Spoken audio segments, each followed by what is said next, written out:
Hello and welcome to Walsingham Stories. We have a very special story today that started in Walsingham, and we're going to hear all about it. We have Father Peter Walters in the studio with us, who has a remarkable story to tell. So I can't wait for us to hear him. Father, please do introduce yourself.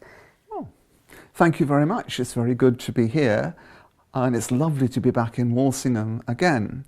As you say, my links with Walsingham go back a long way. I came here first when I was still at school, back in 1973, and at that stage I belonged to the Anglican Church, and so obviously I visited both shrines then, and I've had a devotion to Our Lady of Walsingham for many years. And eventually I was ordained in the Anglican Church, and after working in a lovely parish in Newport in South Wales, I was invited, much to my surprise, to work here at the Anglican Shrine as the assistant administrator. And I was there for 3 years. And that was a very special period of my life. I felt that I was working directly for Our Lady of Walsingham, and I've carried on having that feeling ever since. And then from Walsingham, I was working there until December of 1993. I went out to live in Colombia in South America, in the city of Medellín in Colombia. And that has been my home now for nearly 30 years. How does this fit in with you being an Anglican priest? Was it prior, because you said you were a student? Were you I was a seminarian? student. I hadn't even started at theological college. Okay. The situation was that I went twice through the selection process of the Church of England, and they thought, we think probably you've got a vocation, but maybe not with us.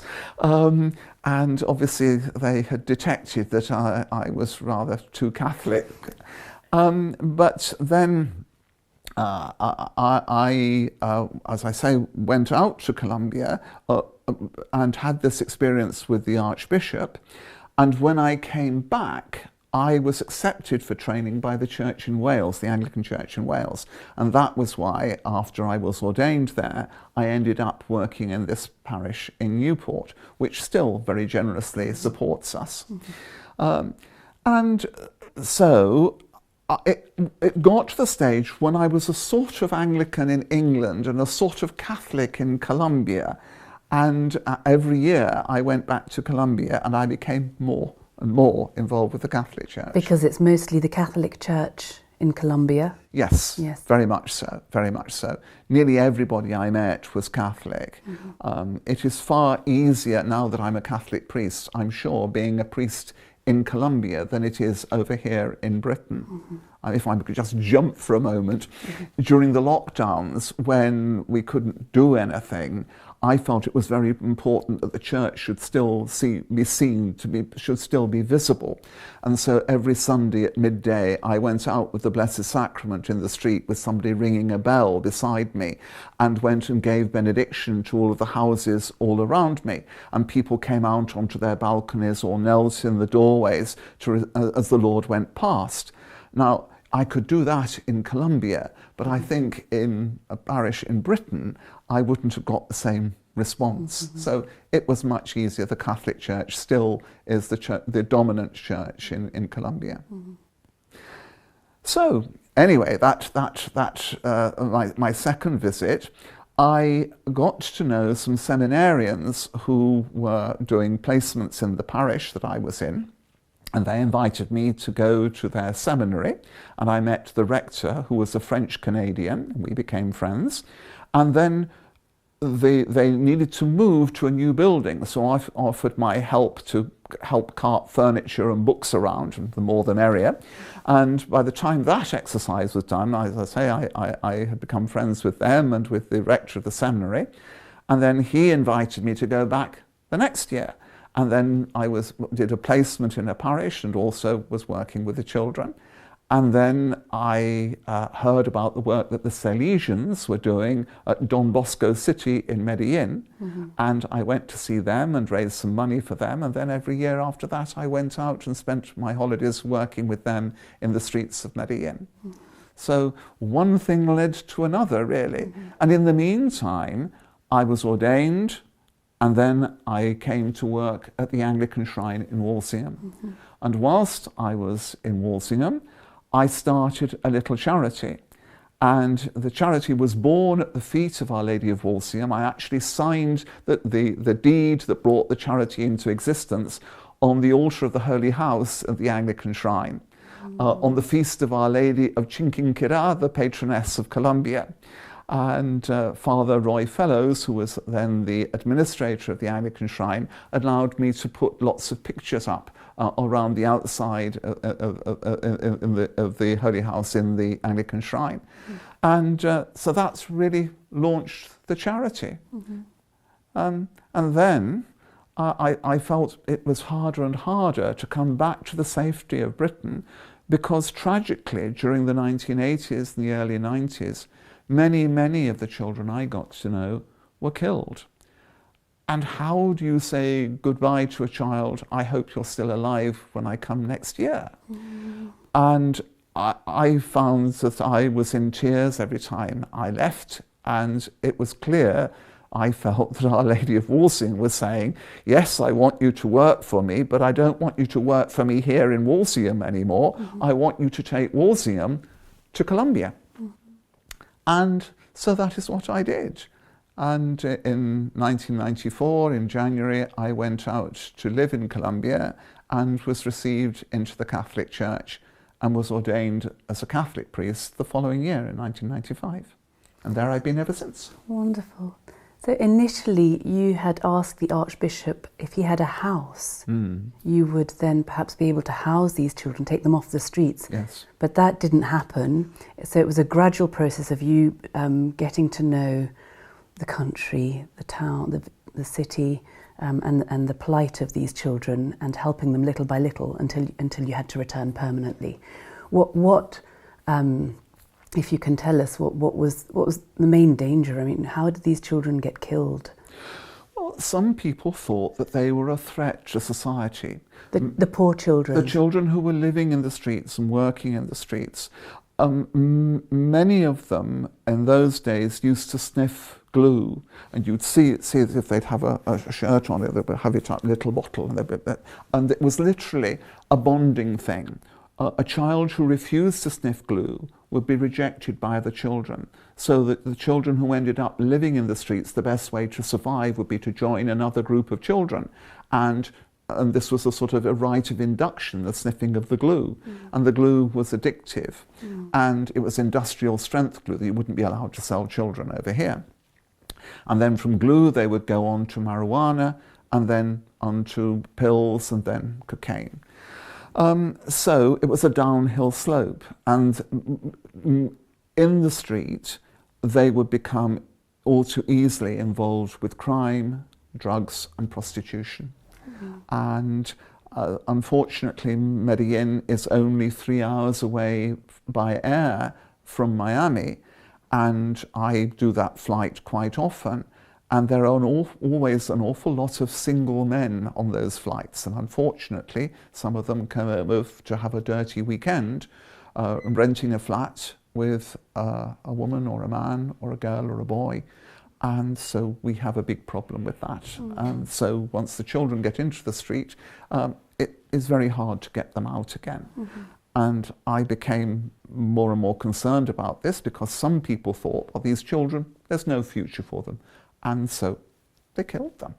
That, thank God, is not going on now. But I made a documentary with the BBC about a remarkable fellow called Jaime Jaramillo, who went down in the sewers in Bogota, rescuing the children who were hiding from the death squads there. And even whilst we were filming, a boy was killed by the police, and another boy was a witness to this. And the BBC had chartered a plane to take the crew and Jaime and I and me to Manizales, where his family came from. And we smuggled this boy onto the plane without putting him on the passenger manifest to get him away so that he wouldn't be killed. So that's really what they were up against. And it wasn't just that there was no official campaign, but there was a form of social cleansing. we hear about ethnic cleansing in some parts of the world. And in those days, there was a problem with social cleansing, people cleansing the streets of people they considered undesirable. And all too often, my children came into that category. So, Father, can you tell us what has happened since you've been there 30 years now? 30 years, 30 yes. years. So how has it grown? What has happened in those 30 years? Well, when we started, I started completely alone. The first space I had was a post office box. That was the first thing we got. Then I got a cell phone, so I had a means of communication. The Salesians rented me a flat for me to live in, but it was unfurnished. So I didn't have a bed or a chair or a table. I was sleeping on the floor. I had nothing. And then, with really the intercession of Our Lady of Walsingham, the charity gradually grew. And we were desperate to find a base. And so I consulted another friend of mine in Colombia who consulted Cardinal Willett. And he said that when he needed a building, he had consulted somebody else who had said the thing to do if you need a building is to make a novena to St. Joseph. And on the 9th day, a suitable building had appeared. So we thought, great, we'll put St. Joseph into bat. And we did. And on the 9th day, a suitable building appeared for rent. We were able to rent it. And we did that for several years. And then the owners wanted to sell it. We had no money. And once again, we asked for the help of St. Joseph, and on the 9th day, a charity in Britain offered to lend us the money interest-free for 10 years. And then the year later, when I repaid the first instalment, they sent the cheque back and said, no, it's a gift. So that is why St. Joseph is our secondary patron. And of course, the person who recommended to Cardinal Willett that we should consult St. Joseph was one Joseph Ratzinger. So we had really had very good advice from a very good source. Wonderful. So now we have two buildings, Casa Walsingham, which is a day centre, which is our base, and where we have a chapel on the top floor, which is a Colombian holy house. It's a house within a house, so it has part of a roof of its own. So it's almost as though the holy angels have opened the roof and plonked a house down on the top floor of the building. And it's a Colombian style one, not a British style one, and so it's a bit bigger, but the style of the woodwork is all very Colombian. And the idea is that it's meant to show to the children that the Holy Family are sharing in the joys and the sorrows of the people of Medellín, just as they are with the people of Britain here in Walsingham, and to offer our children a different vision of family life. And so that is the centre of our work and our life. And from there we've also acquired another building which is called Casa Bannatyne, which we received through the generosity of the mediation of a wonderful charity called Mary's Meals. They don't work in Colombia, but they very kindly approached Duncan Bannatyne, who supports them, and asked him if he would give us a house, and he very kindly did. So we have two buildings, and the other one serves as the base now of our choir. So we have grown in terms of infrastructure, and whereas I was on my own when I started, now I have a team of teachers and psychologists and social workers working with me. Are they mostly local? All Colombians. I'm the only Brit involved, so it's all in Spanish over there. I have a very strange accent, so I think it's probably as though someone from Colombia had learnt English, I don't know, maybe perhaps in Glasgow, and spoke with English with a strong Glaswegian accent. So I think my Spanish amuses people who hear me speaking it, but I get by. And we work not just with street children, but with all children that we find who are living on the margins of society. So that means children who are in danger of coming onto the street, children who are working in the street, young girls who become pregnant really early. I'm thinking, for example, of a particular girl who came to us when she was 11 and was 3 months pregnant. She had her baby just after her 12th birthday, And obviously we are a very pro-life organisation. Let the children live. You can't get more pro-life than that. And it's not enough just to say that abortion is wrong. You've got to actually do something about it to help these girls. And so we help to care for them before the birth and afterwards. And above all, we help them to stay at school. And that particular girl I'm thinking about, she actually graduated from high school on the 5th birthday of her son, and she's now building a decent future for him and for herself because of the support we've been able to give her. Other children we're working with are refugees from Venezuela. We've got millions, literally, of refugees from Venezuela in Colombia, and well over 60,000 of them in Medellín. So one sees them on virtually every street corner in the city centre, and many of them are children. Some of them have walked all the way from Caracas, or rather cities in Venezuela, hundreds of miles, and all they have is what they've been able to carry with them. So they need everything, from shoes and clothes and toys to shelter and medical care and education. And we try to give as many of those things as we can. So these various houses, do some children, are they completely brought off the streets to live in them? Or is it mostly they come there for refuge during the day, for help, for education, for food and clothing? Originally, we start up Casa Walsingham to provide long-term residential care for children who needed that. Yes. But that became very, very expensive because it's a long-term commitment. If I say to a child of 7, I will look after you until you are at least 18, that's an 11-year commitment, at least, and actually it works out in many cases to be longer than that. And so eventually we decided that that was a commitment that we were no longer in a position to make, and so we honoured it to the youngest child who was then using the home, but no more children were then admitted to the residential programme. And so now we don't have children who live with us full time, and that house has become the base of our choir. And the children who belong to the choir come into residence every Sunday morning when I'm there, and they sing at Mass, and they stay with us until Friday. They go off to school every day. They have to be up at 5 in the morning to get to school, and then they come home at midday and have lunch, and then they do all their singing work, their musical theory, instrumental work, and then they do their homework, and eventually they go to bed at 9:30. And then on Friday, children from the other programmes come into residence, and there are always many more children who want to come than we can actually accommodate. And in the meanwhile, Casa Walsingham is a day centre.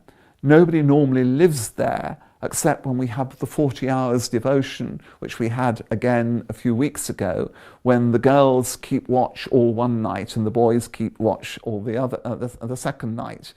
But otherwise, that's just a day centre. And many of the schools operate on a 2-shift system. So children who go to school in the afternoon come to us in the morning, have breakfast, do their homework, have sessions with the psychologists or the teachers or social workers, and then they have lunch and go off to school, and then another lot of children arrive and we repeat the process with them. And then other children who haven't got school places are with us all day long. So both buildings are used very intensively by different populations. It sounds like there's a lot going on. You established the choir as well? We did. I'm not a musician, but I wanted to give the children a voice, because our children are, sometimes we think of them as being the invisible children, because nobody notices them. When they're in the street, they ignore them. And so often children are ignored. And so we thought, well, our children can sing for children who don't have a voice. And we called the choir Cor Videns, which means seeing heart, because Pope Benedict, in his great encyclical Deus Caritas, God is Love, said that the programme of the Christian, the program of the Good Samaritan, is a heart that sees where love is needed and acts accordingly. A heart that sees and acts. And that's the sort of heart we want our choir to instill in the breasts of their audience, to see and hear. And sometimes in their concerts, we switch the main floodlights out and then project images of the other children onto a screen, and the children sing as their voice. So they're the voice for them, and they learn to sing in Spanish and Latin and English. And we hope that eventually they will be able to come on tour over to Britain or to the United States. Several of them have gone on to university and are becoming professional musicians. But that's a dream for the future. So that's that really channeled their talents and occupies them and gives them self-worth, achieving something. Exactly. One of many. And it shows that to other people, these are not disposable children. These are children with talents, as you have said. Yes. And they grow through their music, really. I have one particular boy who was a real handful when he was very young. And it was touch and go whether he could survive in the choir. But he hung in there, and we gave him chance after chance. And now he wants to he's become a good flautist and a good musician, and he hopes to go on to make musician his career and teaching music. So it's actually proved to be not very successful at raising money, but nonetheless it helps us to get our message across. Yes.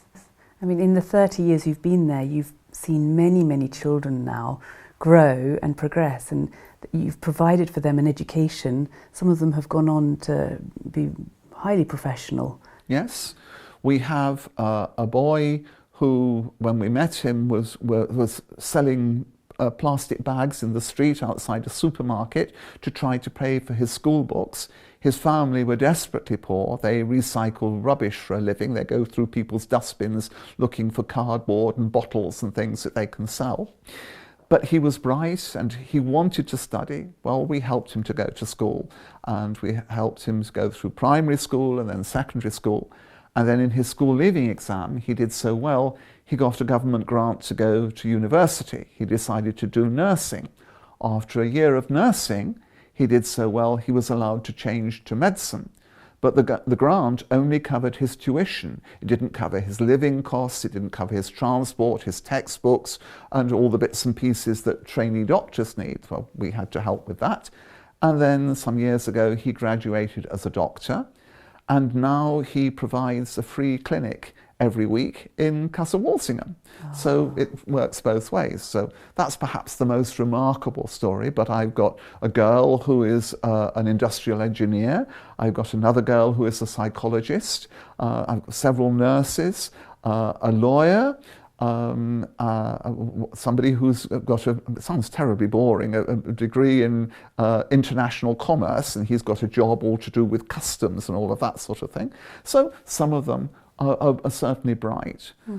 But if other children break the cycle whereby a child who is abused or abandoned all too often grows into an adult who abuses and abandons, but if we can break that cycle, and so that boy or girl grows up to be a parent, or ideally a husband and wife, who are responsible and loving parents, and who give their children a better start than they received, then we've achieved something. That's wonderful. And it's great hope to children who are on the streets, who are in trouble, who are in great poverty, to see that the cycle can be broken. Yes. That they can come for help. How can you possibly finance everything that you are doing? I know you're reluctant to leave Colombia, and you're obliged to come and search for funding.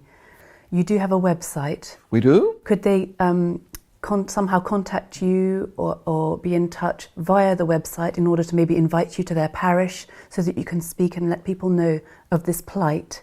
Exactly. And the need?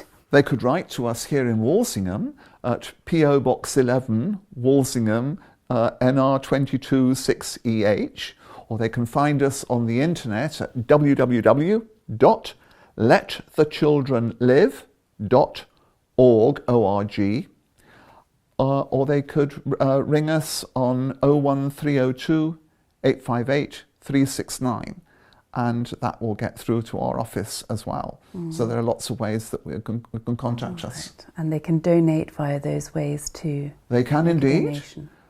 And also they can keep us in their prayers, because the grace of God is actually essential for our children. We can make it easier for them to change, but we can only give them opportunities. They need God's grace to make the use of those opportunities. So please, may I ask your viewers to pray for my children. Pray that God will keep them safe, and pray that through our little charity, the children may be let to live. Let the children live.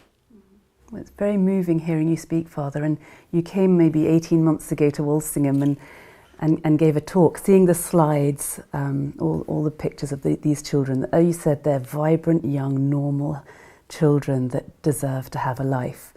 My 7-year-old daughter came to the talk, and she was so moved that at the end she was tugging at my sleeve. Mummy, mummy, mummy, mummy, mummy, I want to give all my money to the poor children.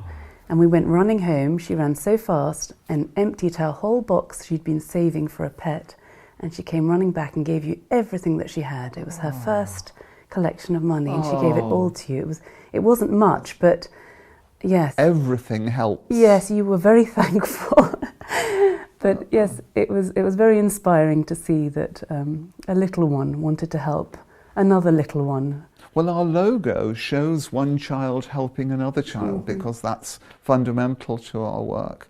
I've made it sound very grim, but actually it's great fun working with the children most of the time. I love what I do. I love being a Catholic. I love being a Catholic priest. And I love the way that our children respond to what we try to do to help them. So I'm very lucky. And thank you to Our Lady of Walsingham. Our children know where Walsingham is, and they think that London is a town somewhere near Walsingham. They know that Walsingham is the important place in Britain. So, wonderful. Thank you. Thank you for your generosity of heart in responding and in doing the work that we fully support you in doing. Thank you. Thank you for coming to our studio and speaking to us today. Thank you for having me. Thank you. Goodbye and God bless.